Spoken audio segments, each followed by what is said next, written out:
ಎಲ್ರಿಗೂ ನಮಸ್ಕಾರ, ಶುಭೋದಯಗಳು.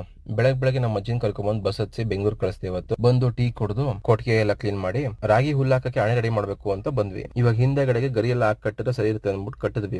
ಇವಾಗ ಮುಂದೆಗಡೆಗೆ ಅಡ್ಡಗಳ ಹಾಕ್ಬಿಟ್ಟು ಮೇಗಡೆ ಗರಿ ಹಾಕಿದ್ರೆ ಫುಲ್ ಹಣೆ ರೆಡಿ ಆಗುತ್ತೆ. ಒಬ್ನೇ ಮಾಡ್ಬೇಕಲ್ಲ ಅಂತ ಒದ್ದಾಡ್ತಿದ್ದೆ. ಸದ್ಯ ಯಪ್ಪ ದೇವ್ರ ತರ ಸಿಕ್ಕಿದ್ರು, ಮಾಡ್ಕೊಡ್ತೀನಿ ಬಾ ಮಗ ಅಂತ. ನಾನು ರಾಗಿ ಹುಲ್ನ ಹೊರೆ ಕಟ್ಕೊಂಡ್ ಕೊಡ್ತಾ ಇದ್ದೆ. ಇವರು ನೀಟಾಗಿ ಬಿಚ್ಚಿ ಮೆದೆ ಕುಡಿಸ್ತಾ ಇದ್ರು. ದನಗಳಿಗೆ ನೀರು ಕುಡಿಸಿ ನೆರಳು ಕಟ್ಟಾಕಿ ಒಂದ್ 40% ಮೆದೆ ಆಗಿದೆ. ಗ್ಯಾಪ್ ಅಲ್ಲಿ ಒಂಚೂರು ಇವ್ರಿಗೂ ಹುಲ್ಲು ಹಾಕಿ ಇವಾಗ ಮುಂದೆಗಡೆ ಹುಲ್ ಕಟ್ಟಾಕಿ ಈ ತರ ಎಣ್ಣೆ ಕೊಟ್ಕೊಂಡು ಕಟ್ಟಬೇಕು. ಮೆದೆ ಹೋಗ್ತಾ ಮೇಲೆ ಟೇಪರ್ ಬರ್ಬೇಕು, ಟೈಪ್ ಬರ್ಬೇಕು, ಅವಾಗ ನೀರ್ ಇಳಿಯಲ್ಲ. ಇವಾಗ ಒಂದ್ 90% ಮೆದೆ ಆಗಿದೆ. ಹಿಂದೆಗಡೆ ಈ ತರ ಕಾಣತ್ ನೋಡಿ. ಯೂಶುವಲ್ ನಾರ್ಮಲ್ ಆಗಿ ಈ ತರ ಹಿಂದೆ ಗರಿ ಕಟ್ಟಲ್ಲ, ಹಂಗೆ ಹಾಕ್ತಾರೆ ಹುಲ್ನ. ನಾವು ಇರ್ಲಿ ಅಂತ ಹಾಕಿದೀವಿ. ಆತರ ಮೇಲೆ ಗಳ ಹಾಕ್ಬೇಕು ಲಾಸ್ಟ್ ಅಲ್ಲಿ.